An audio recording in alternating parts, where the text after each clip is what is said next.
Indian Space Research Organization is ready for another marvelous launch, and that is of PSLV C-59, the workhorse of ISRO. And this is what you see over here. This entire rocket thing is the actual workhorse. You can see everything over here. This is the workshop. You have the PSLV, you have the GSLV Mark III, and the actual rocket that is also going to take the humans in Gaganyaan. Everything stacked over there. But the very interesting aspect is that this time ISRO is actually taking satellites that belong to European Space Agency. Remember, very recently India launched through ISRO Aditya L1, that is to study about the sun. Similarly, now European Space Agency is actually sending satellites, yes, not one but two, that is actually going to fly in tandem, which means one behind the other, and this is going to be extremely precise. In fact, the actual kind of precision would be only maximum of 1 millimeter left or right at a distance of 150 meters. This is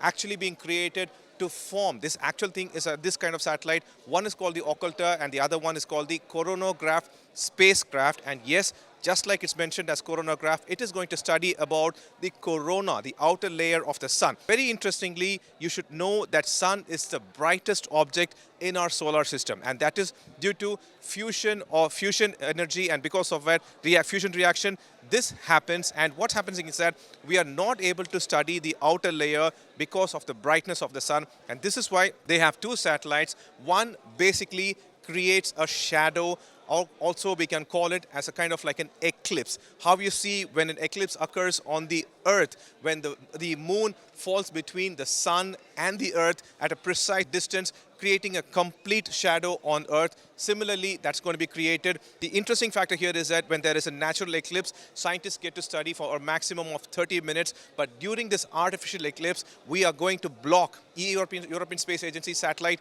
is going to block the sun's light, making sure that the only outer rim, that's also called as the diamond ring effect, will be created, whereby it will be easy for them to study about the corona. Why? Because that is the place from where the solar flares emerge, and that causes a lot of changes on the actual weather of Earth and also the power grids and various communication systems. That is why it is very essential to study that, and for that only European Space Agency will launch this twin satellite system which will fly in tandem.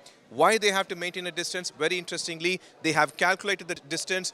Precision is very important over here. It's also an in-orbit demonstration. ISRO is playing a very important part. ESA has very clearly also mentioned that their actual launch vehicle is not good enough to actually launch 550 kilograms of the satellite, and the Ariane, that is actually a bit costly. So ISRO here is actually playing a beautiful Goldilocks kind of position, and that is why it was chosen. And this way, PSLV will launch Proba 3. Divyan, Pramod Madhav for Indus Today.